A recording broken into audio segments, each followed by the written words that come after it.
Crítica expressa. Burocracia daqui, burocracia dali. É assim que caminha a educação no Brasil. Escolas caindo aos pedaços e as autoridades que só demonstram interesse pela Copa do Mundo. Brasil, terra do futebol, de Pelé, das garotas de Ipanema e de uma educação precária. Se bem me recordo, o Brasil investirá 5 bilhões de dólares na Copa de 2014. 2 meses que durarão o preço árduo de uma educação prejudicada. Mas brasileiro gosta, brasileiro vibra, chora, ri e comemora.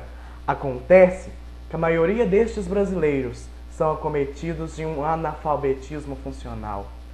Tiram de nossas crianças para investirem nos gringos, nas aparências externas do Brasil, enquanto o seu interior, recordo bem de um ditado que diz assim: por fora, bela viola, por dentro, um pão bolorento.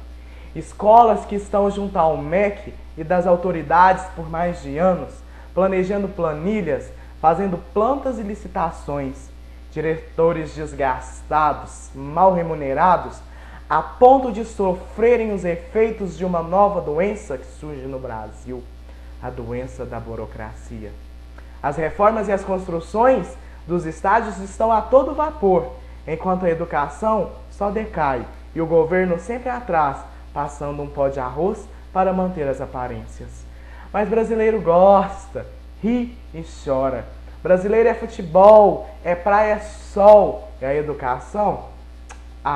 Essa mais pra frente a gente vê, jogando pra cima do bom e velho jeitinho brasileiro de ser.